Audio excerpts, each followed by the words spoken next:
Thank you very much for those kind words of introduction, and an apology for my delay here, but as you know, everyone this week is always late. It feels like Mexico City. I feel very at home in New York.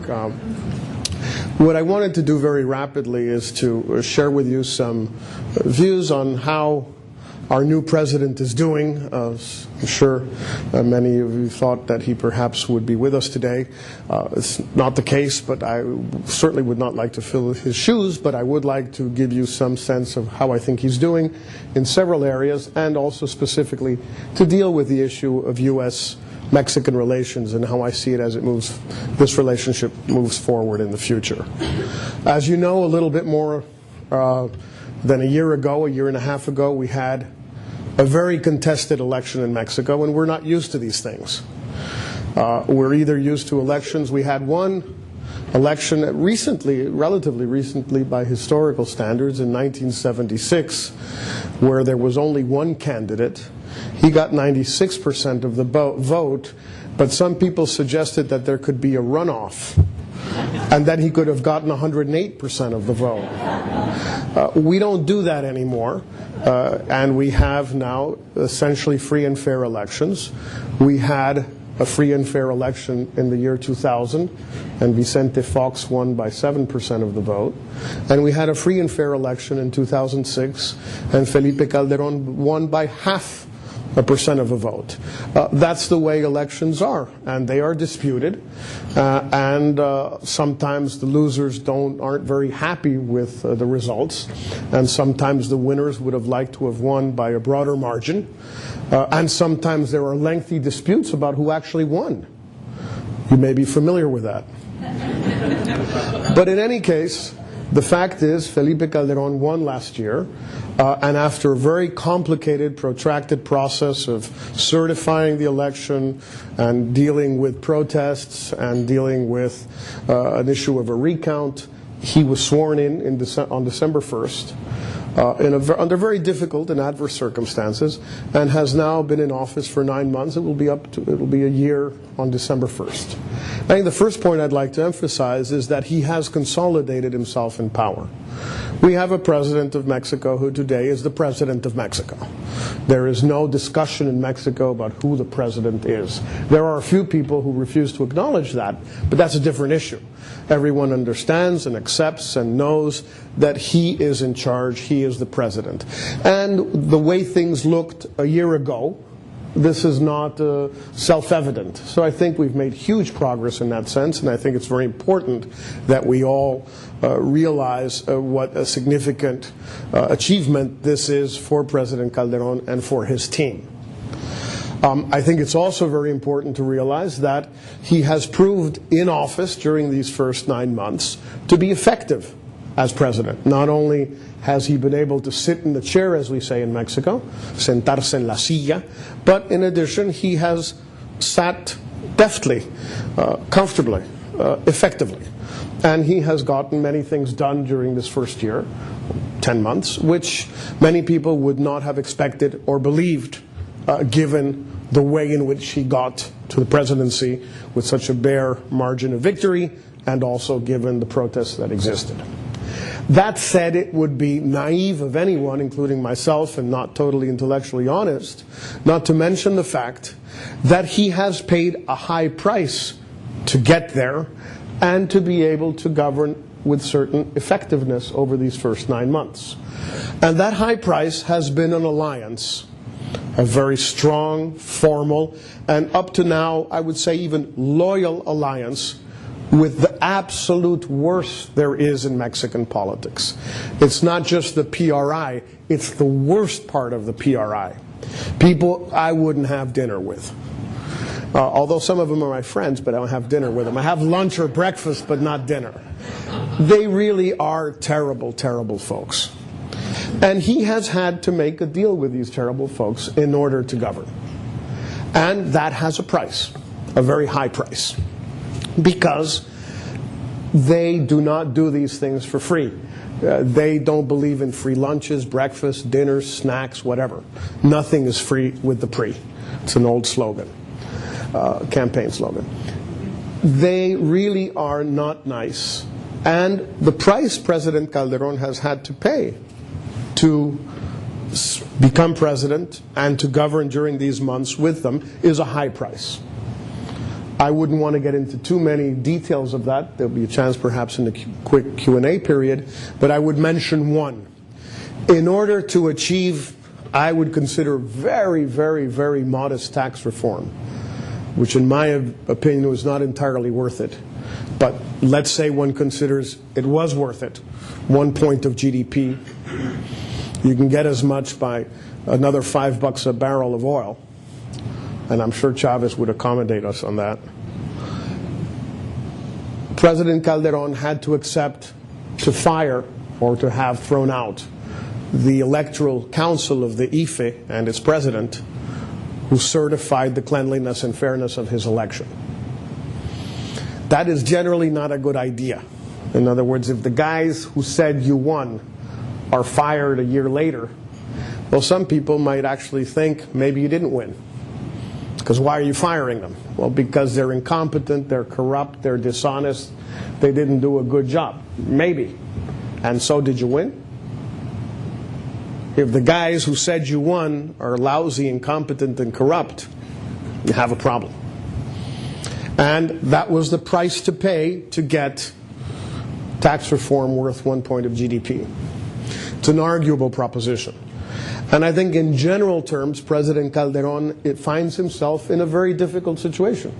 He has become president. He has consolidated himself in office. He has achieved important advances on many fronts, but he is paying a very high price for doing so. Is that the best road? Obviously, he thinks so. Many people think so. His popularity ratings are high. I think in general, most people consider him to be an effective president. But I think it's also important to point out that he is paying a very high price for this. Second area, very briefly, that I'd like to touch upon, the economic situation in Mexico. We have now had, since 1996, 95 was a terrible year, but since 1996 we have now had 12 years, 5 of Cedillo, 6 of Fox, and 1 of Calderón, of modest but ongoing economic growth. Now, many of you, those who are young, or those who are not young but don't remember or don't know, will not recall this, but for example, my colleague and dear great friend Jorge Pinto will recall it, because we both have the misfortune of being roughly the same age. This is the first time we have 12 years of uninterrupted, un-crisis administered growth in Mexico since the 1960s. We lived through the crisis of 1976, 1982, 1987 and 88, 1994. The last time we had 12 years of growth, modest growth, without a crisis, was between 1964 and 1976. That's a long time ago. So these 12 years have been very good for the country. They have permitted an extraordinary expansion of the middle class. Interest rates, domestic interest rates at 7, 8, 9%. You can now get a mortgage in Mexico, a 15-year fixed rate mortgage in pesos at 9.5%. I don't remember that now. When I was a kid, I didn't go around getting mortgages. My parents did, but they paid much more. But I don't remember when we were able to do that in Mexico. So this has been an enormous achievement these last 12 years, and the responsibility is shared. A great deal belongs to former President Cedillo, a great deal belongs to former President Fox, and a great deal now belongs the first year to President Calderón. This is a huge achievement, and I think really this is very notable in Latin America and very notable for Mexico. But again, that said, the average growth rate for these 12 years will be in the 3 to 3.5% per year, which is way too low. It's just not enough. Mexico needs to grow 5, 6, 7% per year, and it's not doing so. And it hasn't done so for 25 years now. We had one good year under Cedillo, which was 2000, 6 odd percent. one good year under Fox. Last year, 5% practically, 4.9. And that's it since 1981. Just a long time ago. A lot of you weren't even around. So the problem we face is that Mexico has to grow much more. And it's not doing so. And I don't see it happening in the near future because I don't see anything that the previous government, President Fox's administration, or the current government, President Calderon's administration, is doing in order to double the rate of growth that we have. Just to give you a sense of where we stand today, second quarter 2007, U.S. economy grew 4%, supposed to be in trouble. We grew 2.5%. Brazilian economy grew 5.1, 5.2%.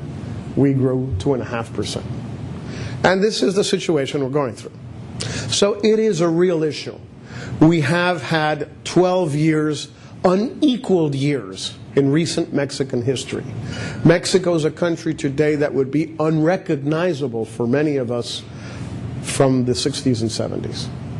The expansion of the middle class, what I've called the Mexicanization of the middle class, that it doesn't look like many of our Mexican compatriots here or myself. It looks like the busboys washing dishes. And this is a marvelous change in Mexico. The middle class is truly becoming Mexican in Mexico. And this is an enormous achievement. But it's not going fast enough. It's not going dramatically enough. We have to do much more, and we're not doing it. So this is the second point I wanted to make. And the third point, very rapidly, because it's directly linked to U.S.-Mexican relations, of course, is a consequence of these 2 points that I mentioned before, but mainly of the second one. Yes, this transformation of Mexico bodes the best for U.S.-Mexican relations over the next 20 years or so. But for the moment, what it has done, the fact that the economy is not growing enough, is that more and more people have come to the United States. And since the United States, since 1996, and this is a Clinton administration responsibility, decided to try and make it more difficult to come to the U.S. without papers, then Mexicans have kept coming, but they've stopped coming and going. They've stayed. And this has changed the immigration picture completely. I have a book coming out in a little more than a month here in New York. It's called Ex-Mex, From Migrants to Immigrants. And the basic thesis of the book is that traditional Mexican circular migrants have become immigrants. Whether Americans consider them legal or not legal from the point of view of historical trends is irrelevant. That's a domestic U.S. discussion on which there are many points of view, as I'm sure you all know and share some or the other points of view.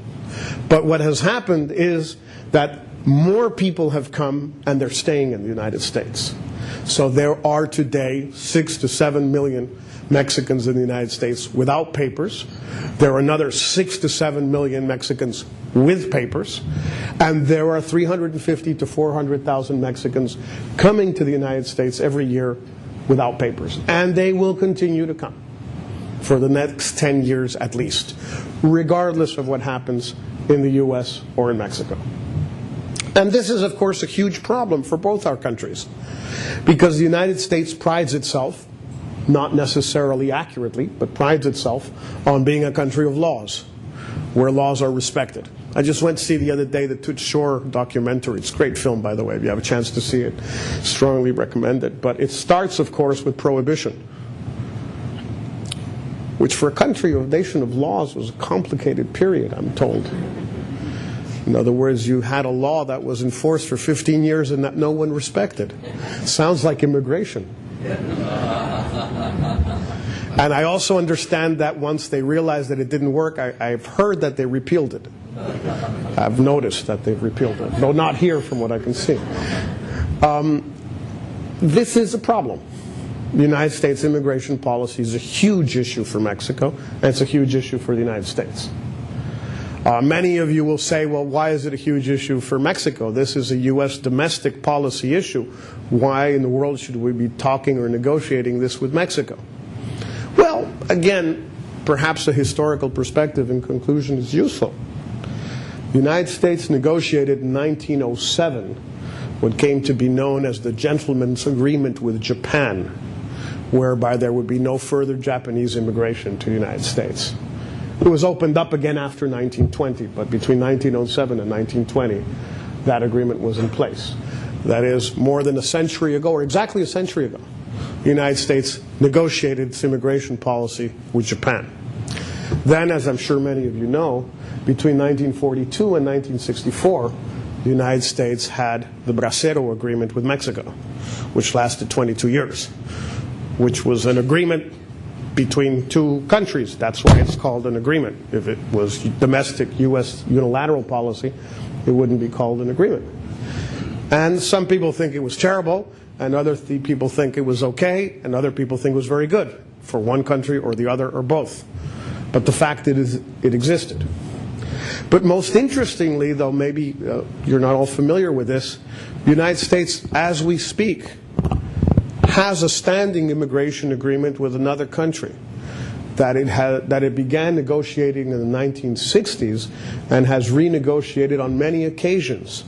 The last one was in 1994 by the Clinton administration, but this agreement has, of course, been extended by the Bush administration. Would someone like to remind us which country that is? No? No one? No one would like to remind us with whom the United States has a standing immigration agreement that's been negotiated over the last 45 years? Canada. Michelle, you should know. Of course it's Cuba. That is, the United States has an immigration agreement with what it considers to be, wrongly in my view, its worst enemy, but not with its best friend. So as far as consistency goes, maybe that's not the way to put the matter. Not domestic U.S. policy of the Cuban Adjustment Act. That's a different issue. A specific number of visas every year with so many conditions, requirements, granted, etc. It's a negotiated agreement between the two governments. It's the only issue on which the two governments have systematically negotiated over the past 50 years. Not once, but about 5 times. It started with the Camagüey exodus in 1965, and the last time was the Bracero exodus across the Straits of Florida in 1994 with the Clinton administration. But again, there's a little bit of inconsistency in all of this. The point being that there is an underlying problem in U.S.-Mexican relations, and that problem is immigration. The Calderón administration would like to, as it says, demigratize the agenda. And that was an idea that was very well received by the people here in the restaurants. They thought that was an excellent idea. Yeah, let's not talk about them anymore. It didn't go down very well. And of course, it didn't work. It didn't fly. And President Calderón has been very forceful and very eloquent and very, I think, effective in once again making it known to the United States that this is a fundamental issue for Mexico. It is the issue. There is no issue more important for Mexico than Mexican immigration to the United States. Perhaps because other issues have been settled in the past. But it is the single most important issue. So where do we stand today? We stand in a complicated situation. Mexico is working as a democracy. It wasn't a sure bet. Remember, we had never tried this before in our history. We're not like the other Latin American countries who had some form of democratic rule in the past, lost it, and recovered it. Chile, Argentina, Uruguay, etc. We never had this. So it wasn't a sure bet that it would work. It's worked. Certainly since 1997, and I would argue since 1994, we have been living under essentially democratic rule. And the country is much better off than it was before. I think it's worked. The economy has not grown the way it should, but it's growing, and it's not going through a maxi devaluation crisis every 6 years, and the middle class is expanding, and perhaps most importantly, poverty is significantly decreasing, and even inequality is beginning to decrease. And we have advanced in dealing with the United States because at least now the immigration issue is clear in the U.S. It is a fundamental issue also for the United States. And we have settled other issues. We've settled trade issues. We're working on drug issues. We've settled border issues. We have an increasingly convergent view of the world, not as convergent as I would like, but increasingly convergent. We see Latin America, we see human rights, we see corruption issues more and more the same way, and that's good. But we have enormous challenges. So I think that while I'm sure President Calderón would have presented the rosy side much more eloquently than I can, I hope I presented both sides to you in as balanced a way as I could so that you see where we are and where we'd like to go. Thank you very much.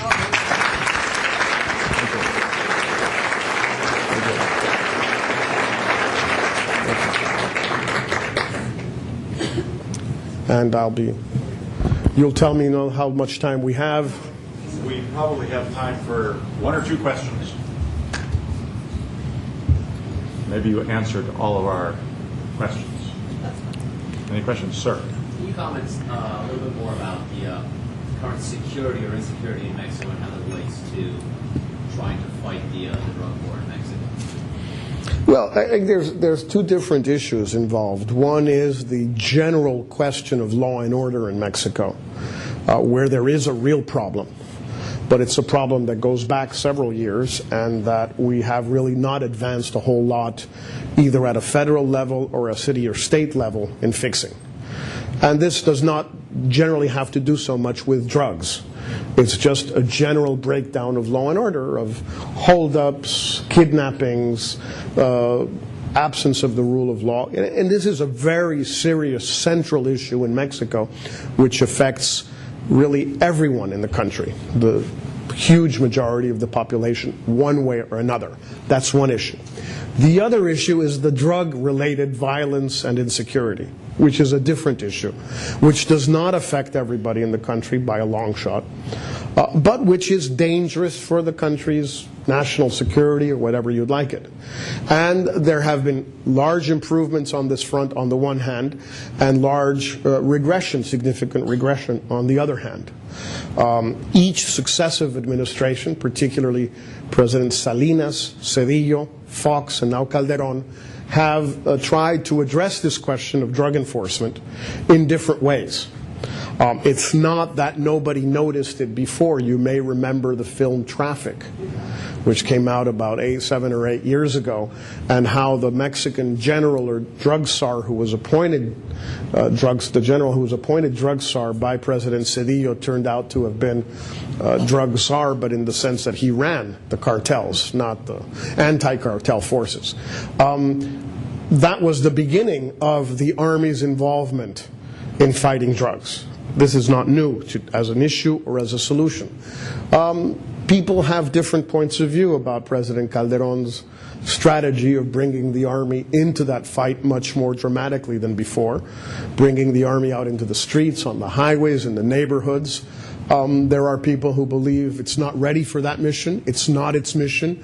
We will incur in human rights issues which will be very complicated, and that this will involve types of cooperation with the United States which the United States is not ready for and which we're not ready for.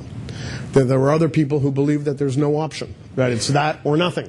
Well, I think it's an open discussion. What is the Mexican government's desire in terms of having an immigration policy with the United States, and why? Well, it's difficult for me to speak not only on behalf, I would never venture to do that, but certainly to try and explain what the current government's stance on immigration is, because it's changed a great deal over the last 7 or 8 months.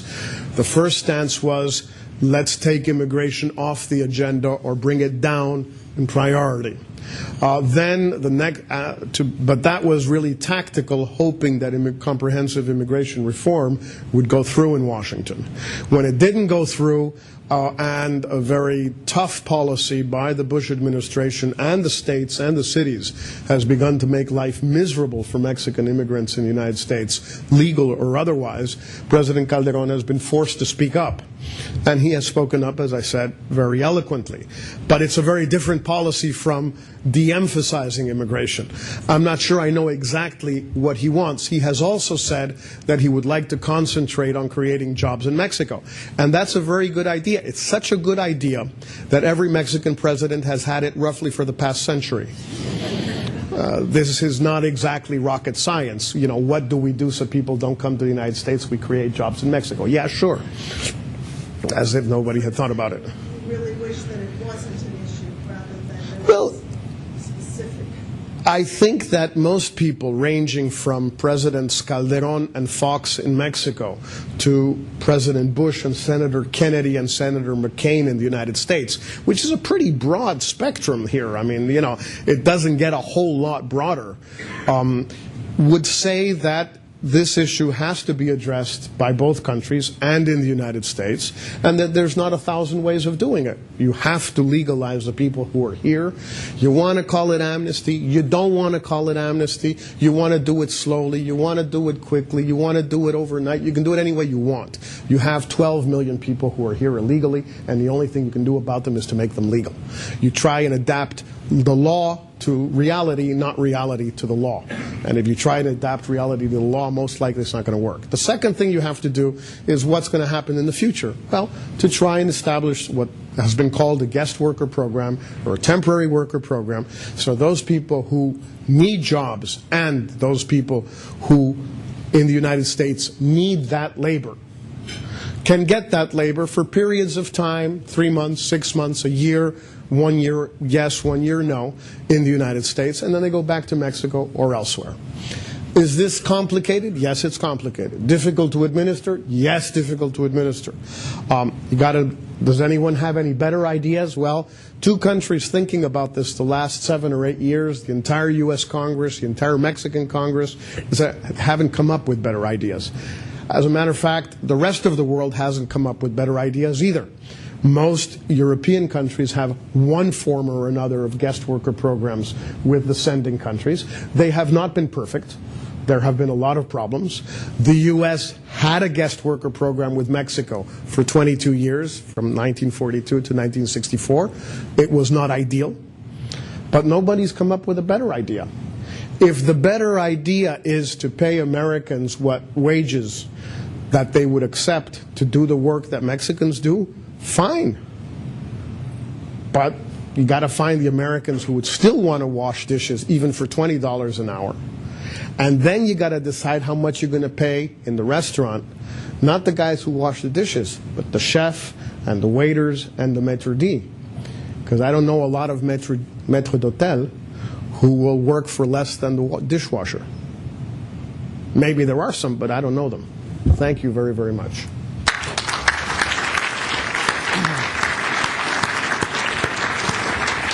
Jorge, I know you considered running for president last time around. I personally think you'd make a great president of Mexico. Thank you very much for coming.